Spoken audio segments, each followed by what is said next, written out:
At 58, life had settled into a comfortable rhythm for me.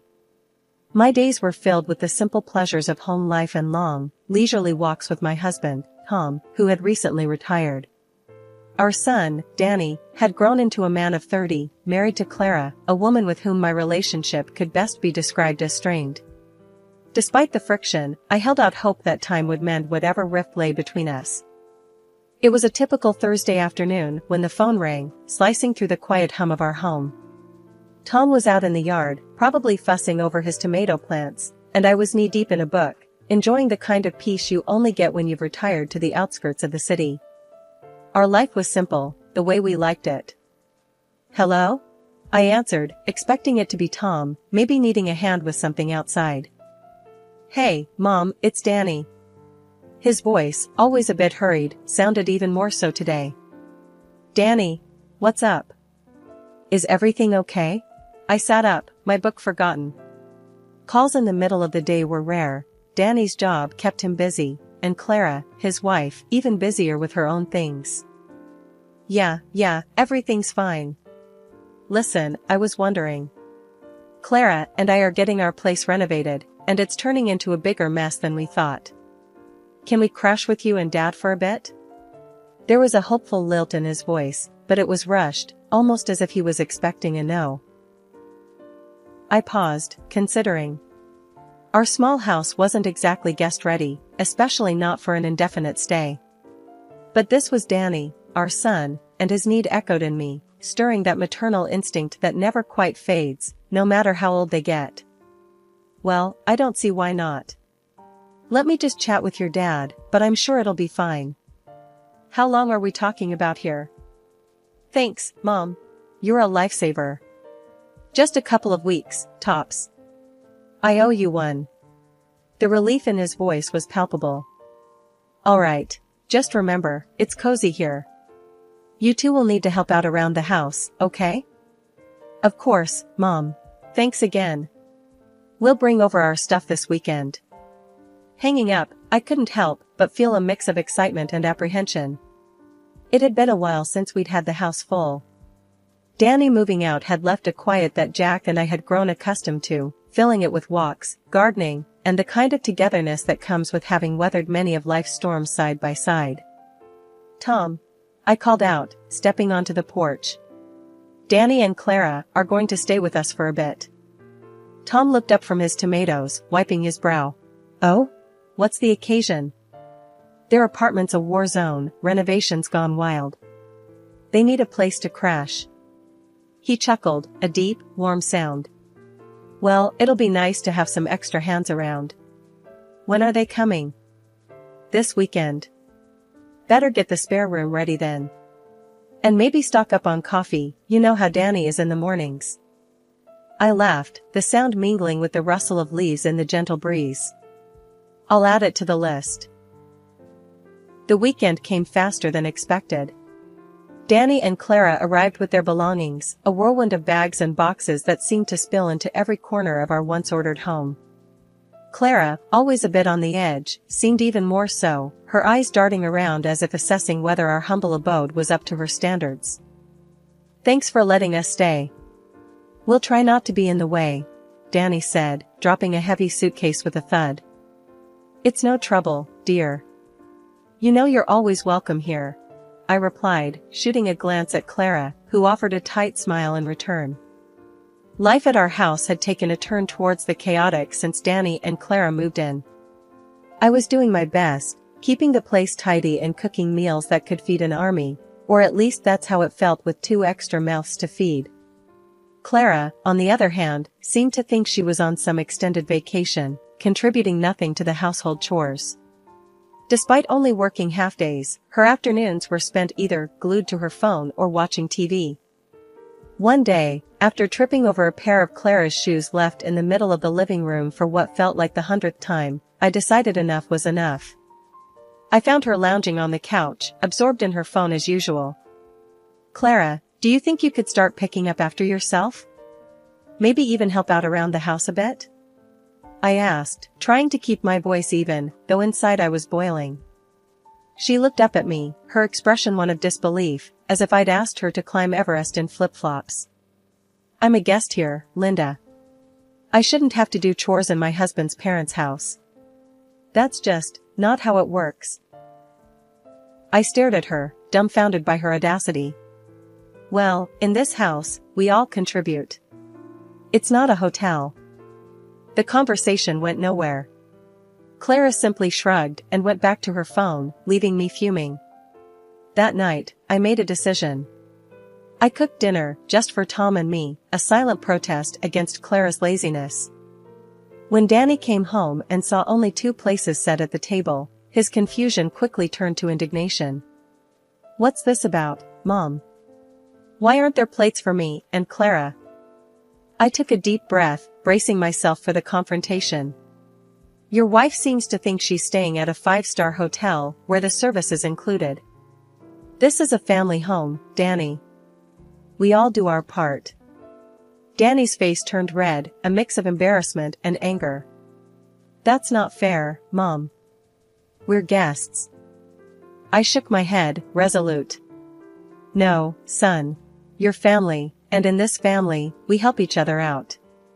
You can either pitch in or find a hotel. The words hung heavy in the air. Danny stormed off to talk to Clara, and I could hear the muffled sounds of their discussion. Eventually, they both appeared in the kitchen, Clara with a look that could curdle milk. Fine, Danny said, his voice tight. We'll help out around the house. Clara didn't say a word, just nodded stiffly, her arms crossed over her chest as if she'd been asked to donate a kidney rather than wash a few dishes. After weeks of endless cleaning, cooking, and refereeing arguments between Danny and Clara, I hit my breaking point. Tom, I said one evening, we need a break. How about we book that hotel by the ocean you've always talked about? Tom, looking as worn out as I felt, didn't hesitate. Let's do it. We deserve some peace. Breaking the news to Danny and Clara didn't go as smoothly as booking the hotel had. You're going on a vacation? Danny asked, disbelief coloring his tone. Why? You're always at home. I bristled at his response, the insinuation that my days were leisurely enough as it was. Even people who stay at home need a break, Danny. Especially with the extra workload we've had. Danny's next words floored me. Instead of wasting money on a holiday, you could help us out more. We need new furniture for the apartment. I stared at him, speechless. This was the boy I'd raised, who I'd poured my heart and soul into. I can't believe you're saying this.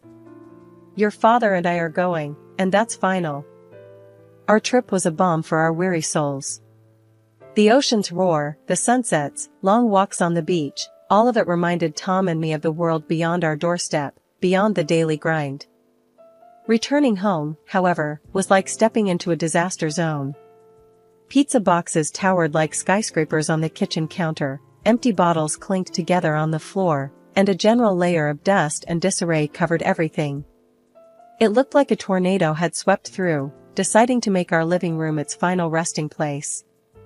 Danny, Clara, I called out, my voice echoing through the chaos. They emerged, looking sheepish and a bit caught off guard by our early return. Why didn't you clean up? You knew we were coming back today, I asked, struggling to keep my voice level. Clara shrugged, her indifference like a slap in the face. No one pays me to clean up around here. Tom and I exchanged glances, both of us teetering on the edge of losing our cool. This is not a hotel, and you're not guests. You're family, and this is your home as much as it is ours, Tom said, his voice firm yet controlled. Danny seemed to shrink a bit, perhaps realizing the extent of their neglect. Sorry, Mom, Dad. We'll clean it up now. But the damage was done, the disregard for our home too stark to ignore. As they scrambled to tidy up, Tom and I retreated to our room, the joy from our trip fading fast. The realization that our return to peace was temporary weighed heavily on us. Our home, our sanctuary, had been treated like a mere crash pad, and the respect we expected from our own family felt miles away. As December rolled around, the chill wasn't just in the air, it had settled right into our home, thick and palpable. Christmas, a time I'd always cherished for its warmth and togetherness, felt under threat this year. Still, I was determined to keep traditions alive, to find some joy in the season, despite the tensions. "Tom," I said, pulling out boxes of decorations from the attic. "Let's make the house look festive. Maybe it'll lighten the mood around here." Tom nodded, a small smile breaking through his usual reserved demeanor. "That sounds like a great idea, love. Let's deck the halls, then." The process of decorating became a bittersweet activity. Each ornament, each strand of lights, was a memory, a reminder of Christmases past when Danny was just a boy, his eyes wide with wonder at the sight of the tree all lit up. This year, however, Danny and Clara seemed more distant than ever. When I asked if they wanted to join in, Danny shrugged. "We're actually planning to go to the mountains for Christmas, just Clara and me." The news hit me harder than expected. "Oh, I see. Well, that sounds like a lovely trip," I managed to say, my voice steady, despite the pang in my heart. Clara, who'd been silent, finally spoke up. "Yeah, we thought it'd be nice to have a change of scenery. Besides, it's not like we're missing much here, right?" Her words, sharp and dismissive, stung. I bit my tongue, focusing on the garland I was untangling rather than the growing gap between us. Determined to inject some warmth into our strained relations, I thought of a simple yet hopeful gesture. "Tom, what if we give everyone lottery tickets for Christmas? It's fun, and who knows, it might even bring us some luck." Tom, ever supportive, just nodded. "Sure, love. It's worth a try. Might lighten the mood around here." When Christmas Eve came around, I carefully wrapped the tickets in festive paper, hoping to see a spark of excitement or at least a smile from Danny and Clara. The moment of truth arrived as we sat around the living room, the air filled with the mixed scents of pine and the cinnamon from the cookies I'd baked. "Here you go, everyone. A little something for fun," I said, handing out the envelopes with a hopeful smile. Danny took his with a puzzled look, but it was Clara's reaction that left me stunned. She barely glanced at the envelope before tossing it aside with a scoff. "Lottery tickets? Really? That's what you think of giving us?" My heart sank, but I tried to keep my tone light. "It's just for a bit of fun, Clara. Everyone enjoys the thrill of possibly winning something, right?" Danny, catching on to Clara's disdain, shrugged and set his envelope on the coffee table. "Thanks, but it's not really our thing." I stood there, the festive cheer draining out of me, replaced by a heavy disappointment. Without another word, I picked up the discarded tickets. "All right then, no harm done. Tom and I will keep them. Merry Christmas, anyway." The rest of the evening passed in a blur of forced smiles and polite conversations, the warmth of the season lost in the chill of their indifference. Tom squeezed my hand under the table, a silent show of solidarity that spoke volumes. As they left for their trip, the house felt emptier than ever, but Tom and I decided to make the best of it. We settled in for a quiet Christmas, just the two of us, reminiscing about the past and pondering the future. "It's just us this year, Tom. Feels strange, doesn't it?" I mused, sipping my hot cocoa. Tom took my hand, his eyes soft. "It does, love. But we've got each other, and that's more than enough." Our simple celebration was a testament to our resilience, a reminder that while we couldn't control everything, we could still find happiness in the little moments, in the shared smiles and quiet nights. After the calm and reflective holiday Tom and I shared, pondering over Danny's behavior, our lives took a turn for the surreal. Discovering that the lottery tickets, dismissed and discarded by Danny and Clara, were winners felt like a bolt from the blue. We were suddenly over $500,000 richer, a windfall that left us dizzy with possibilities. My dreams of travel and Tom's longing for a new home suddenly seemed within reach. The news, however, didn't stay just between us for long. When Danny and Clara caught wind of our good fortune, the atmosphere in the house shifted palpably.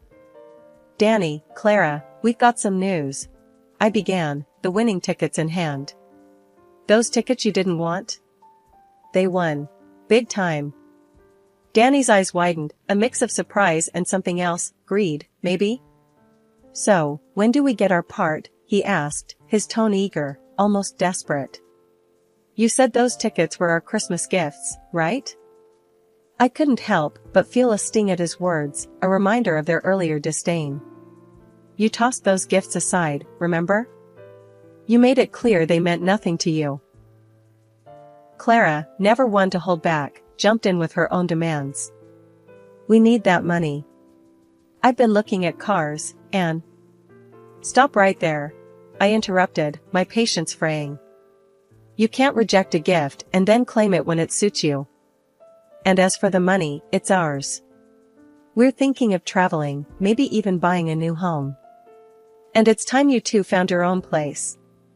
Your apartment's renovation has been done for ages. The conversation spiraled from there, Clara's face turning a shade of red I'd only seen on tomatoes in mid-July. She stormed off, her exit marked by the slam of a bedroom door, leaving a heavy silence in her wake. Danny, however, wasn't ready to drop it. But the apartment isn't ready. We can't move out yet. Tom and I exchanged weary glances. This wasn't the first time we'd heard that excuse. Listen, Danny, we've been more than accommodating, but it's been months. It's time you two figured things out on your own. The standoff lingered, an uncomfortable cloud over the house, until, finally, I caved. Fine. 1 more month. But that's it. Use it to get your apartment sorted. Danny nodded, relief visible in his posture, but the tension didn't dissipate. It hung between us, a reminder of the growing divide, of expectations unmet and generosity taken for granted. The evening was settling in, a soft golden light filtering through the curtains, when I noticed Clara's laptop left carelessly on the living room table. I moved to tidy up, my hand accidentally brushing against the mousepad. The screen flickered to life, revealing tabs that sent a shiver down my spine, legal advice on declaring someone legally incompetent, understanding first-line heirs, and guides on claiming an inheritance. Tom, I called out, my voice a mix of disbelief and concern. He came over, and I pointed at the screen. Look at this. He squinted at the laptop, reading the open tabs, and his brow furrowed. What in the world? We don't know for sure what this means, I said, feeling a knot of worry in my stomach. But we can't just ignore it. Tom nodded, his usual calm demeanor taking on a hint of steel. We won't. Let's make sure we're protected. The decision to visit our lawyer wasn't taken lightly. We explained the situation without naming Clara directly, seeking advice on how to safeguard our assets and ensure our will reflected our wishes. The lawyer recommended updating our will to protect our estate, advice we took to heart. We made the difficult decision to exclude Danny from our will, a move that pained me deeply but felt necessary under the circumstances. Additionally, I took steps to secure our bank accounts, adding extra layers of security and setting conditions for withdrawals and transfers. It was a precautionary measure, one I hoped we'd never need, but the peace of mind it provided was invaluable. Once these protections were in place, I called Danny. My heart was heavy as I spoke, the words tasting bitter on my tongue. Danny, your father and I have decided to go on a long cruise. We need you and Clara to find your own place within a week. His response was a mix of surprise and frustration. A week? That's not a lot of time, Mom. I know, and under different circumstances, we'd offer more time. But this decision is final. It's time for all of us to move forward, I said, trying to keep my voice steady. After the call, Tom and I shared a long, silent look. The news of the upcoming cruise was a way to push Clara to take decisive action. On a crisp Saturday morning, with a plan heavy on our hearts, Tom and I decided to leave a recording device hidden in the living room. Our home, once a place of warmth and laughter, had become a stage for a plot that chilled us to the bone. With the device set, we went for a walk, hoping the fresh air would clear the storm of emotions brewing inside us. Upon our return, the aroma of dinner welcomed us, a surprise from Clara, who had never before taken the initiative to cook for us. This unexpected act of kindness left us bewildered, teetering on the edge of hope and suspicion. "Let's listen to the recording before dinner," I suggested, my voice barely above a whisper. Tom nodded, his face etched with worry. In the privacy of our bedroom, we played the recording. The voices of our son and Clara filled the room, unveiling a plan so dark it felt like a punch to the gut. Clara, with her knowledge from working in a psychiatric center, detailed how they could use certain drugs to incapacitate us, with the end goal of declaring us legally incompetent and seizing control of our assets. Hearing Danny's hesitant agreement was a betrayal that cut deeper than Clara's scheming. Our own son, complicit in a plan that would rob us of our freedom and our life's work. The recording ended, and silence engulfed us, a silence heavy with the weight of shattered trust. Tom reached for my hand, his grip firm, a silent vow that we would face this together. "We can't confront them directly," I said, my mind racing. "We need to be smart, to protect ourselves and expose their plot without putting ourselves in danger." Tom agreed, his jaw set. "We'll play along for now, but we're taking steps to secure our safety and our assets. They won't know what hit them." The decision to act as if nothing had changed was one of the hardest I've ever made. To sit at the dinner table, sharing a meal Clara had prepared, knowing her intentions, required a strength I didn't know I had. We thanked her for the dinner, exchanging pleasantries while a storm raged within us. Our son, our flesh and blood, had been drawn into a scheme against us, and we were determined to find a way to reach him, to remind him of the values we had tried to instill in him. As we laid our plans, Tom and I knew the road ahead would be fraught with challenges. But together, we were resolved to navigate it with grace, to emerge not just unscathed but stronger. After the harrowing discovery and the tense days that followed, Tom and I decided to handle the situation with as much grace and caution as we could muster. We played along with Clara's plan, pretending that the effects of the supposed drugs had taken hold. The day she planned to administer the final dose, we had already set our plan into motion. That evening, as we sat down to what was supposed to be our last meal in our own home, the doorbell rang. Clara, confident in her victory, went to answer it, only to find the police on our doorstep. I had called them earlier, explaining our suspicions and the imminent danger we believed we were in. "We believe there's been an attempt to harm us," I told the officers, my voice steady despite the turmoil inside. "Could you please analyze this tea?" Clara tried to intervene, her face a mask of panic as she reached for the kettle, but one of the officers was quicker, securing it for evidence. The investigation that followed was swift and damning. The evidence against Clara was overwhelming, leading to her conviction. While it pained me to see my family torn apart this way, the safety and well-being of Tom and I had to come first. We received a significant financial compensation, but no amount of money could repair the emotional and relational damage that had been inflicted. In the aftermath, Danny and Clara's marriage crumbled, and he moved away, starting anew in another city. Though our hearts ached for what could have been, Tom and I knew that some bridges were too charred to be crossed again. A year later, Clara reached out, claiming to be pregnant and in need of financial support. The call was a jarring reminder of the pain we had endured, but it also underscored the distance we had come. "You know that's not possible," I said firmly before ending the call and blocking her number. It was a definitive closure on a chapter of our lives we were eager to leave behind. Tom and I sold our old house, the scene of so much strife, and moved into a new home that was everything we had dreamed of. It was our sanctuary, a place where the shadows of the past could not reach us. The sale, coupled with our financial compensation, left us with more than enough to fulfill our dreams of travel and a carefree life. As we settled into our new home, we often reflected on the journey that brought us here. The trials we faced tested our resolve, our morality, and our behavior towards those we had once considered family. But in the end, we emerged stronger, with a renewed appreciation for the peace and security we had fought so hard to protect. "Here's to new beginnings," Tom said one evening, raising a glass in our new living room, the sunset painting the sky outside with hues of gold and orange. "New beginnings," I echoed, the words a promise of hope, of adventures yet to come, and of the unbreakable bond that had carried us through the storm. Our story was not one of revenge or bitterness, but of resilience, of the moral courage to stand up for ourselves, and of the profound belief that moving on was not only possible but necessary for our happiness and well-being.